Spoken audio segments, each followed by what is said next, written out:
Studio से बराह रास्त उर्दू खबरनामा लेकर आपका मेजबान मीर हिलाल हाजुरी आपकी खिदमत में हाजिर।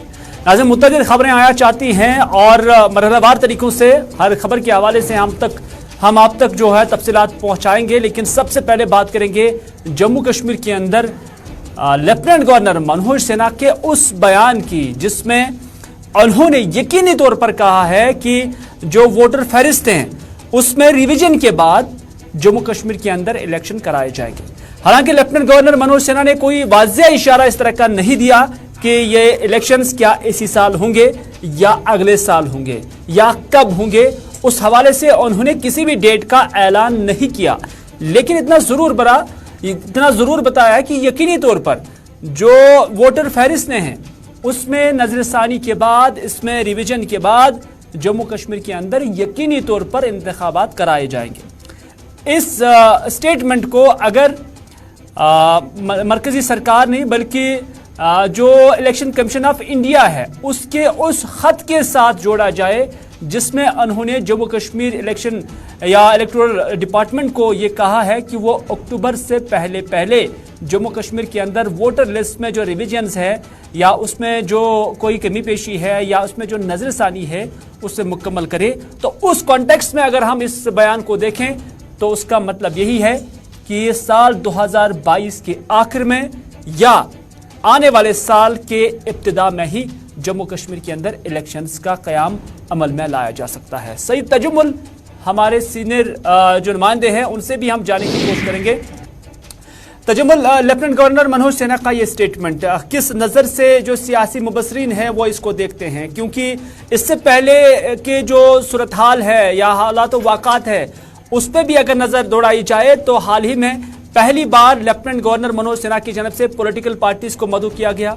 उसके बाद गुलाम अहमद मीर जो कि कांग्रेस के जम्मू कश्मीर के इंचार्ज है उनकी जानिब से स्टेटमेंट आना कि अभी जो यात्रा के हवाले से बातचीत हुई है लेफ्टिनेंट गवर्नर मनोज सिन्हा के साथ, ये तो शुरुआत थी, आगे और भी मामलात को लेकर बातचीत होगी। सवाल उनसे पूछा गया था कि क्या इलेक्शंस के बारे में भी कोई बातचीत हो सकती है और गवर्नर मनोज सिन्हा की जानब से आपको बुलावा आ सकता है, तो उन्होंने कहा कि हाँ बिल्कुल ऐसा हो जाएगा और एक प्रोसेस जो है वो शुरू हो चुका है और इससे एक बहुत अच्छे आगाज से गुलाम अहमद मीर ने ताबीर किया था। और इसके अलावा जब हम इलेक्शन कमीशन ऑफ इंडिया के उस मकतूब का भी जिक्र करते हैं जो उन्होंने chief electoral officer Jammu Kashmir को रवाना किया, तो उस कॉन्टेक्स्ट में, उसके पस मंजर में अगर लेफ्टिनेंट गवर्नर मनोज सिन्हा का आज का ये स्टेटमेंट देखा जाए, परखा जाए, उस पर गौर किया जाए, एनालिसिस किया जाए, तो सियासी मुबसरीन इससे क्या कुछ निचोड़ जो है वो निकाल मारने में कामयाब होते हैं। बहुत बहुत शुक्रिया हिलाल। जम्मू कश्मीर में यहाँ की मेन स्ट्रीम पार्टियां कितनी बेबसी में हैं, कितनी लाचारी में हैं, कितनी परेशानी में हैं कि उन्हें इंतखाबात कराने तक के लिए मरकज को 12 अपीलें करनी पड़ती है। जमहूरी तकाजे ऐसे पूरे नहीं किए जाते हैं। जेर इंतजाम इलाके में 5 साल और फुल फ्लाई स्टेट में 6 साल के बाद अपने टाइम पर इंतखाबात होते हैं। मिलिटेंसी जम्मू कश्मीर में पहली बार नहीं, ये 87 के बाद 2022 में दाखिल हुई। ये वो National Conference, People's Democratic Party और कांग्रेस पार्टियां हैं जिन्होंने मुश्किल तरीन वक्त में जमहूरी तर्ज अमल को और इस लिबास को अवाम तक पहनने का सिलसिला जारी रखा। लेकिन बदकिस्मती यह है कि आज की डेट में वफाकी वजीर या वजीर आजम के वादे के बावजूद कि जम्मू कश्मीर में अपने वक्त पर वो वक्त कौन सा है, पहले ही 4 साल जाया हो चुके हैं। और अब लेफ्टिनेंट गवर्नर मनोज सिन्हा का नया बयान कि जम्मू कश्मीर में इंतखाबात कराए जाएंगे, ये कोई शोला बयान अंगेज बयान नहीं है। इसमें हकीकत अगर आप देखिए तो ये हकीकत से बाइद है, बहुत दूर है, क्योंकि इंतखाबात कराने इसकी तारीखों का ऐलान इलेक्शन कमिश्नर ने करना है। लेकिन इलेक्शन कमिश्नर को भी जो जमहूरी तर्ज अमल है वहां की सियासी जमातों से मिलना है। लेकिन अगर आपको याद होगा कि नई दिल्ली के लिए बीते 1 साल में बड़ी कामयाबियां हुई। सबसे बड़ी कामयाबी जो नई दिल्ली को हुई कि डिलिमिटेशन को एक्सेप्ट किया जम्मू कश्मीर की मेन स्ट्रीम पार्टियों ने इलेक्शन में हिस्सा लेने की अपीलों के साथ ही। नंबर 1, क्योंकि परिसमन में आपको कहीं ना कहीं ये इलाका उस इलाके के साथ जोड़ा गया जिसका न आपको टोपोग्राफी मिलती है न मौसम मिलता है। आप अनंतनाग को रजौरी के साथ जोड़ चुके हैं, श्रीनगर को पुलवामा के साथ पार्लियामेंट कंस्टिट्यूंसी को जोड़ सकते हैं। लिहाजा मुझे लगता है कि नई दिल्ली को जो जम्मू कश्मीर में अपने तर्ज अमल में यहाँ के हालात को देखना चाहते थे, बनाना चाहते थे, वो कामयाब हुए। अब जम्मू कश्मीर में एलजी का ये जो स्टेटमेंट है कि पहले डिलिमिटेशन मुकम्मल होगा, इलेक्टोरल वार्ड्स तरतीब दिए जाएंगे, उसके बाद नवंबर और एंडिंग में दिसंबर में इंतखाबात के बारे में सोचा जाएगा। ये चलते चलते मामला मार्च अप्रैल तक दाखिल हो जाएगा, क्योंकि 31 अगस्त एक है, दूसरा शुमारा इसका जो है वो 31 अक्टूबर तक है। उसके बाद सर्दियां शुरू होंगी और बहुत सारे इलाके जो है कश्मीर प्रोविंस से, पहाड़ी इलाकों से लोग जम्मू वो 4-5 महीने गुजारना चाहते हैं। लेकिन तजीमुल, अगर देखा जाए तो जो इसमें डेडलाइन रखी गई है 31 अक्टूबर की, तो उसका मतलब ये नहीं कि वो 31 अक्टूबर तक ही होना चाहिए, बल्कि उससे पहले भी ये प्रोसेस जो है उसे मुकम्मल किया जा सकता है और इसे महज एक नंबर या एक डेडलाइन के तौर पर रखा गया है। उससे पहले सितंबर, जुलाई या अगस्त के महीने में भी इस काम को मुकम्मल किया जा सकता है। उसके बाद एक बड़ा वक्फा है जिसमें मौसम साजगार रहने की सूरत में जम्मू कश्मीर के अंदर इलेक्शन कराने का जो है वो मुमकिन भी बन सकता है। देखिए, नई दिल्ली चाहे वो कोई भी पार्टी सत्ता में हो यानी इख्तिदार में हो, वो चाहेगी कि जिस स्टेट में भी, जिस राज्य में भी इलेक्शन हो वहां उनकी पार्टी जीत जाए। यह हर एक हुकूमत की कोशिश होती है, आप दोष न दें। बीजेपी को कांग्रेस ने भी अपने वक्त में कोशिशें की, कितनी कामयाबी हुई। हालांकि जम्मू कश्मीर में कांग्रेस ने अच्छा खासा वक्त इख्तिदार में गुजारा, चाहे उन्होंने दल बदली की या अलायंस पार्टनर के तौर पर। बीजेपी कोशिश करेगी कि जम्मू कश्मीर में 35 से 370 के मनसूखी के बाद डिलिमिटेशन कमीशन को जम्मू कश्मीर की मेन स्ट्रीम पार्टियों ने अडॉप्ट किया, एक्सेप्ट किया। नंबर 2, नंबर 3, जम्मू कश्मीर में चाहेगी कि उनकी हुकूमत बने, हर एक पॉलिटिकल पार्टी की ख्वाहिश रहती है। लेकिन जब तक ना वो फार्मूला, जब तक ना वो निशाना आपको लगे क्या वाकई की वो जो हम ख्याल जमाते हमारे साथ कल को सीट शेयरिंग कर सकते हैं, प्री पोल ना सही पोस्ट पोल में जाएंगे, और उसके बाद अगर सितंबर तक भी ये मामला जाता है तो उसके बाद नोटिफिकेशन निकलने के बाद आपको तैयारियों के लिए 2-4 महीने तो देने हैं। जब तक कैंपेन करें, बाकी चीजें रहें, कोविड-19 पैंडेमिक आ भी रहा, मुझे नहीं लगता है कि इस साल के आखिर तक भी इंतखाबात कराने के बारे में ये प्रोसेस हमें इलेक्शन या पोलिंग बूथ की तरफ ले जाता है। मुझे लगता है कि नवंबर दिसंबर तक ये मामला अगर मुकम्मल हुआ, हो सकता है उससे पहले नई दिल्ली तेजी के साथ इंतखाबात कराने की हामी भरे। लेकिन मुझे लगता है कि इस साल ना सही, लेकिन अगले साल जम्मू कश्मीर में इंतखाबात किए जाए, अभी इसके बारे में भी वजाहत नहीं कर सकते। बिल्कुल तजम्मुल, 2 चीज़ों का आपने यहाँ पे निशानदेही की है। एक ये कि जो जम्मू कश्मीर की पॉलिटिकल पार्टीज है, जिसमें नेशनल कॉन्फ्रेंस और पीडीपी का भी आपने नाम लिया है, और उनका मानना है कि इन पार्टियों ने डिलिमिटेशन कमीशन की सिफारिशात को अब एक्सेप्ट किया है और उसी जावे के मुताबिक, उसी खाके के मुताबिक अब वो इलेक्शन लड़ने के लिए तैयार हो गए। नंबर 1। नंबर 2, आपका मानना है कि जो भारतीय जनता पार्टी मरकज़ के अंदर है, उनकी एक इंटरेस्ट है कि उनकी हमख्याल जमातें यहाँ पर आनी चाहिए ताकि वो हुकूमत बनाएं। दोनों चीज़ों में जानना चाहेंगे कि जो बीजेपी है, अगर उनकी ये इंटरेस्ट है तो क्या वो फौरन से पेशतर हासिल हो सकती है अगर उनकी ये ख्वाहिश है, नंबर 1। नंबर 2, जो बाकी पॉलिटिकल पार्टीज है जिनने परिसीमन आयोग की या डिलिमिटेशन कमीशन की सिफारिशात को एक्सेप्ट किया है, उनके पास और कौन सा रास्ता था कि जिससे वो अडॉप्ट करते और फिर इस चैलेंज को भी एक्सेप्ट करते? देखिए, जमहूरी तर्ज-ए-अमल में आखिर पे जो बड़ी अहम चीज होती है वो इलेक्शन होती है। जम्मू कश्मीर में चूंकि डिलिमिटेशन कमीशन एक आजाद इदारा है, और चाहे बीजेपी इस वक्त हो या इससे पहले कांग्रेस हुआ करती थी, उन्हें भी अपने वक्त में डिलिमिटेशन कमीशन ने अपने अपने काम किए। क्योंकि जब डिलिमिटेशन कमीशन काम मुकम्मल करने के बाद ऐसा तासुर है कि शायद पीडीपी ने पहले ही रोज अव्वल से कहा था इनसे न मिले, ये बीजेपी का डिलिमिटेशन कमीशन है, इनको तोड़ फोड़ करनी, और वही हुआ। नेशनल कॉन्फ्रेंस ने पहले कहा नहीं मिलेंगे, बाद में कहा चूंकि वो 3 पार्लियामेंटेरियन उनके पास है तो वो मुलाकात उन्हें की और अपने खदशात का उन्होंने फिरिस्त उनके सामने रखी, बाद में माना नहीं माना। अब चूंकि एक सियासी लीडर के लिए एक डिलिमिटेशन का मतलब है कि आप अजनबी इलाके को एक ऐसी कम्युनिटी के साथ जोड़ते हैं जो तकरीबन मौसम के हिसाब से भी आपस में नहीं मिलते हैं। लेकिन बीजेपी जो अपने हम ख्याल जमातों के लिए यहाँ पर बीज बो रही है, मेहनत कर रही है, मशक्कत कर रही है, इसके दूरस्थ नताइज जो है वो किस तरह से हासिल किए जा सकते हैं। देखिए, जम्मू में अगर बीजेपी ने अच्छा खासा किया, उसके बाद कश्मीर आते आते पहले नेशनल कॉन्फ्रेंस अकेली पार्टी होती थी, बाद में पीडीपी फ्रेंचाइज बन गया, बाद में अपनी पार्टी बन गया, बाद में पीपल्स कॉन्फ्रेंस रिलॉन्च, रिशेप और रिडिजाइन किया गया नए तरीके से सज्जाद लोन साहब की मेहनत और कोशिशों की वजह से। और उसके बाद अगर ये 2 पार्टियां आपस में मिलती है, नेशनल कॉन्फ्रेंस और पीडीपी, और यहाँ कांग्रेस पार्टी तो आपको पता है कि उनको नेशनल हुकूमत का मिजाज है, वो इस मामलों में बहुत कम दिलचस्पी लेती है, पोस्ट अलायंस में आ सकती है। लेकिन जिस वक्त आप पीसी और अपनी पार्टी को देखते हैं, वो कहते हैं विकास, तामीर और तरक्की। अल्ताफ साहब का फ्रेम है बीच में, वो पहले दिन जब पार्टी लॉन्च हुई थी मैंने कहा था मैनिफेस्टो क्या है, वो कह रहे हैं विकास, डेवलपमेंट डेवलपमेंट डेवलपमेंट, जो बीजेपी का है।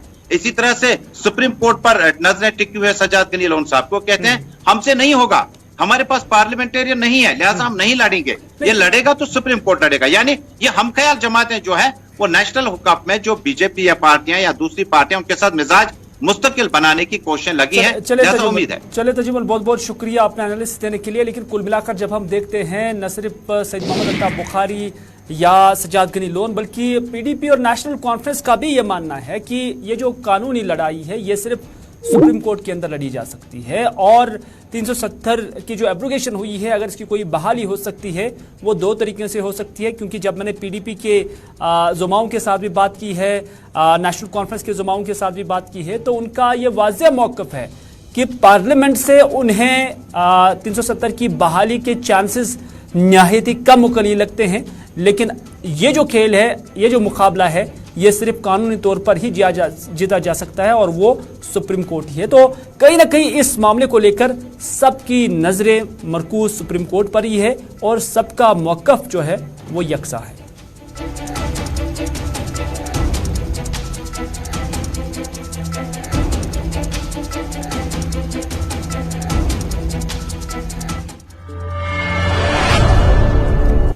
अगली खबर में बात करते हैं हम जम्मू कश्मीर के गवर्नमेंट स्कूल्स की, क्योंकि गवर्नमेंट स्कूलों के अंदर सरकार का दावा है कि इस विंटर से आज तक जो एडमिशन्स हैं उसमें 19.2% का इजाफा हुआ है। यानी सरकार का मानना है कि जो उन्होंने एनरोलमेंट ड्राइव चलाई है उसी की वजह से ये जो एनरोलमेंट है या ये जो एडमिशन्स है गवर्नमेंट स्कूल्स के अंदर वो बढ़ चुका है। और इसमें बुनियादी चीज़ ये है कि इन बच्चों ने प्राइवेट स्कूल्स छोड़कर गवर्नमेंट स्कूलों में दाखिला लिया हुआ है। तो इस तरह से गवर्नमेंट इसे या मैं कहूँ स्कूल एजुकेशन इसे अपने लिए एक बड़ी कामयाबी तस्वुर करता है। लेकिन हम इस कामयाबी को लेकर, इसके ख्याल को लेकर ये सवाल उठाते हैं कि एडमिशन करना काफ़ी नहीं है, बल्कि ये सस्टेन करना, उससे ही असल में कामयाबी तस्वुर की जा सकती है। अब अगर 19.2% बच्चों ने गवर्नमेंट स्कूल्स के अंदर अपने आप को एनरोल किया है, वहां पर एडमिशन लिया हुआ है, उनके वालिदैन की जो तवक्कात हैं वो आप गवर्नमेंट स्कूल्स पे बढ़ चुके हैं। लेकिन क्या गवर्नमेंट स्कूल्स उस एतमाद को कायम व दायम रखने में कामयाब हो जाते हैं? यह जानने के लिए और इस पर बात करने के लिए हमारे साथ हमारे नुमाइंदे फैसल अहमद इस वक्त हमारे साथ है। फैसल, एक बड़ा दावा जम्मू कश्मीर जो स्कूल एजुकेशन है उनकी जानिब से कि 19.2% का जो इजाफा है वो एडमिशन्स में हुआ है, लेकिन जो स्कूल का बुनियादी ढांचा है, जो स्कूल्स के अंदर दरस व तदरीस का निज़ाम है, तो उसके चलते जब हम देखते हैं तो क्या आपको लग रहा है कि सर्वाइव करना बहुत मुश्किल बात है और सर्वाइव करना ही असल में कामयाबी है, बल्कि अभी इस पर कोई दावा करना, इससे कोई कामयाबी तस्वुर नहीं किया जा सकता है? हिलाल, जिस तरह से आपने पहले कहा कि जो 19.2% जो इजाफा हुआ है, एडमिशन होना एक कोई बड़ी बात नहीं है, लेकिन अब जिस तरह से आपने कहा कि सस्टेन करना बहुत जरूरी है, क्योंकि जैसे ही एनरोलमेंट ड्राइव स्टार्ट की गई तो जो गवर्नमेंट टीचर्स है वो घर घर जाके बच्चों को कन्विंस कर रहे थे कि आप गवर्नमेंट स्कूल में एडमिशन ले।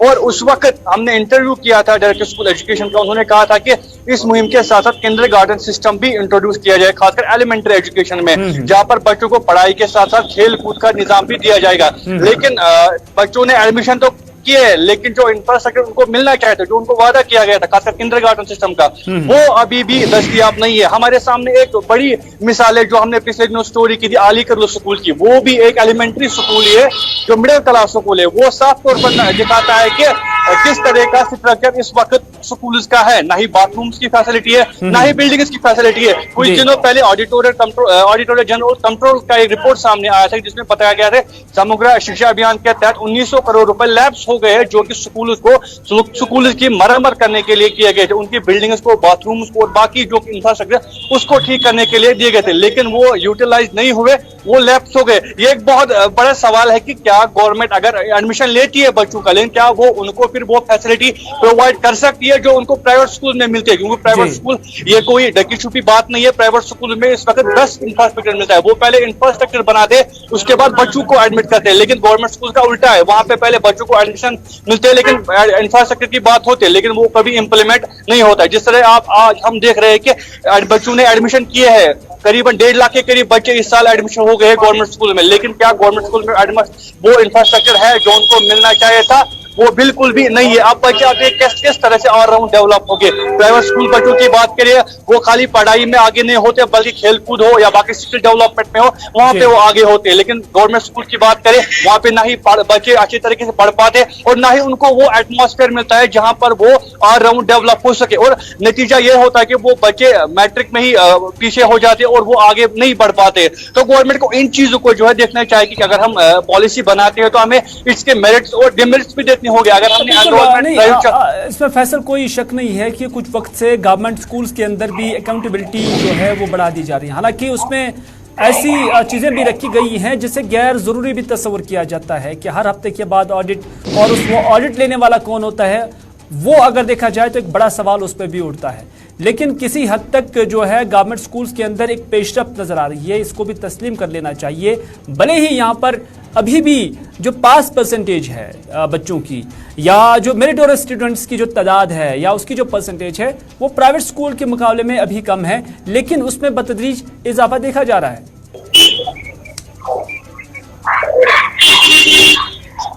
एक बार फिर से राब्ता कायम करने की कोशिश करेंगे फैसल के साथ।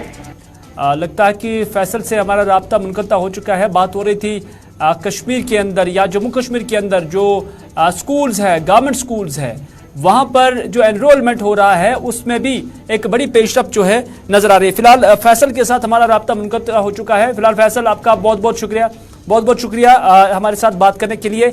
लेकिन ये बात भी अपनी जगह पर है कि एक कोशिश इसमें जरूर नजर आ रही है, लेकिन जो इकदामात चाहे फलाह-ए-आम ट्रस्ट के स्कूल बंद करने से या उसके साथ साथ कास्ट चराई और गवर्नमेंट लैंड पे स्कूल्स को जो बनाया गया, प्राइवेट निजी स्कूल जो बनाए गए हैं उनको बंद करने के हवाले से जो अहकामात भी जारी किए गए, उससे अगर कुछ तादाद भी बच्चों की बढ़ गई है या स्कूल एजुकेशन की जानिब से एक एनरोलमेंट ड्राइव भी चलाई गई है जिसमें बड़ी तादाद जो बच्चों की है वो गवर्नमेंट स्कूल्स की तरफ रागिब हुई है, मैं समझता हूँ कि इससे कामयाबी अभी तस्वुर करना, हालांकि एक वेलकमिंग स्टेप है, लेकिन इसे अभी कोई बड़ी कामयाबी तस्वुर करना ये अभी जो है जस्टिफाइड नहीं है, बल्कि ये बच्चे क्या सस्टेन करेंगे और सस्टेन करने के बाद क्या ये बच्चे अच्छा रिजल्ट हासिल करने में भी कामयाब हो जाते हैं तो उसके बाद ही इसे दिल्ली के स्कूल्स की तर्ज पर एक कामयाबी तस्वुर की जा सकती है।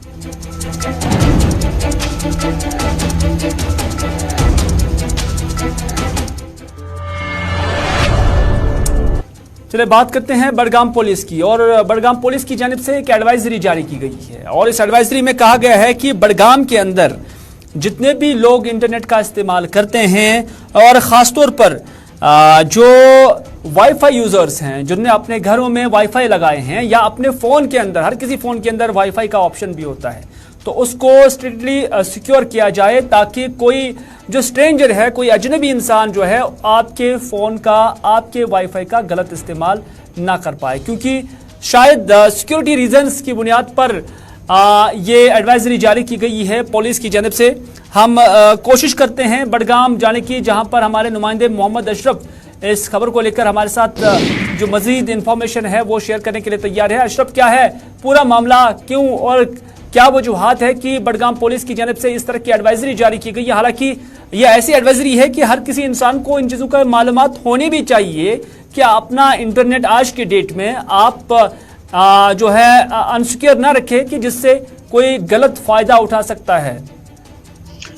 देखिए हिलाल, जाहिर सी बात है जो इंटरनेट यूज़र्स है, क्योंकि हर एक के हाथ में फ़ोन है और उसमें इंटरनेट है, तो इस इंटरनेट को इस्तेमाल करना काफ़ी मुश्किल भी है, आसान भी है। क्योंकि मुश्किल इसलिए है कि अगर ये किसी के दूसरे हाथ में इसका जो वाईफाई कोड चला जाता है तो जाहिर सी बात है वो इसका गलत इस्तेमाल भी कर सकता है। इसी ज़िम्मन में है जो बडगाम पुलिस की तरफ से, SSP बडगाम की तरफ से एक एडवाइजरी जारी की गई है जिसमें यह कहा गया कि जितने भी वाईफाई हॉटस्पॉट जो भी इस्तेमाल, फ़ोन तो सब इस्तेमाल करते हैं, जो भी इंटरनेट इस्तेमाल करते हैं उनके लिए ये सख्त से हिदायत है कि वो अपना हॉटस्पॉट या वाईफाई उसको सख्ती, उसका जो पासपोर्ट है वो एक तो रूटीन में चेंज करे, दूसरा अगर कोई अनजान आदमी उनसे कोई इंटरनेट हॉटस्पॉट या कोई भी कनेक्शन मांगता है तो उसको ना दे। क्योंकि शायद पुलिस को लग रहा है कि इसका जो है इस्तेमाल, गलत इस्तेमाल हो सकता है या गलत गलत इस्तेमाल हो चुका है। इस ज़िम्मन में बडगाम पुलिस की तरफ से ये एडवाइजरी जारी की गई है और जो भी यूजर्स है उनको ये कहा, सख्ती से उनको ये कहा गया कि उस पर अमल करें और अगर ऐसा किसी में पाया गया इसका वाईफाई इस्तेमाल किया गया है तो उसके खिलाफ भी कानूनी कार्रवाई की जा सकती थी। ऐसा बडगाम की पुलिस का कहना है। क्योंकि ये एडवाइजरी अगर पुलिस की जानिब से आती है तो मैं समझता हूँ कि ये पूरे J&K के लिए होनी चाहिए।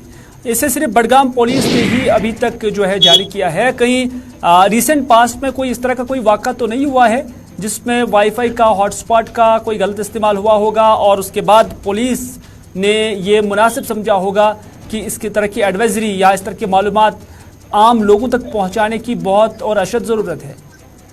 देखिए, जाहिर सी बात है ये इस बात का खुलासा तो नहीं हुआ है क्या कहीं पर इंटरनेट, वाईफाई, हॉटस्पॉट कहीं इस्तेमाल हुआ है जो कि किसी ऐसी एक्टिविटी में इस्तेमाल हुआ है। तो बडगाम पुलिस ने ही ये एडवाइजरी क्यों जारी की? इससे पहले भी यह सुना है कि कई डिस्ट्रिक्टों में पहले इससे भी एडवाइजरी जारी की गई थी, मगर बडगाम पुलिस ने आज बाज़ाब्ता तौर पर एक एडवाइजरी जारी की कि कोई भी अपना इंटरनेट किसी अनजान आदमी को ना दे।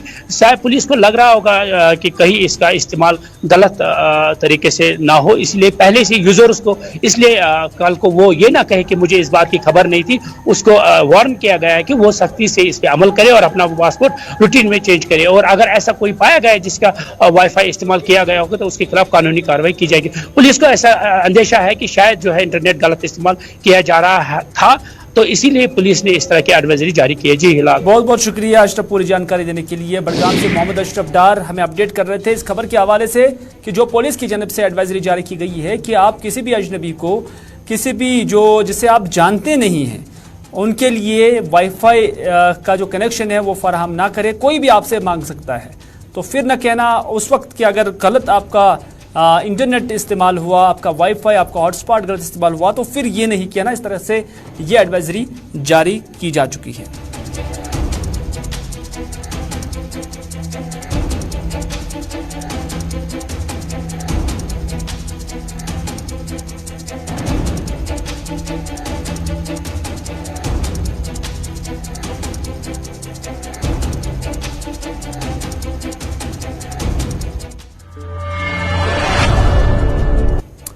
तो नाज़रीन, बात करते हैं मौसम की, क्योंकि मौसम के हवाले से महकमा मौसमियात का मानना है कि कुछ एक जगहों पर हल्की जो है बारिशों के इम्कानात है, लेकिन ये आइसोलेटेड प्लेसेस पे बताया गया है। और इसमें क्या मैदानी इलाकों में भी ये बारिशें हो सकती हैं। लोग तो दुआएं करते हैं क्योंकि गर्मी बहुत ज़्यादा है।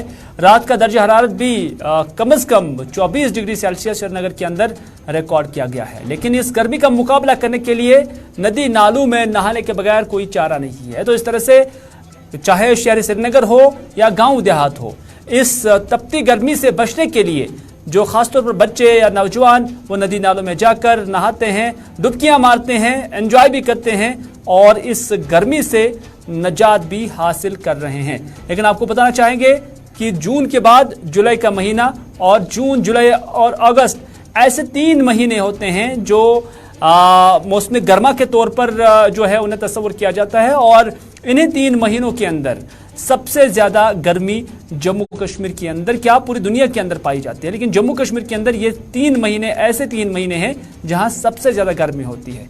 और इन विजुअल्स को आप देख भी सकते हैं कि बच्चे एंजॉय भी करते हैं और जो देखने वाले हैं वो भी अपनी पुरानी यादें जो हैं याद करते होंगे।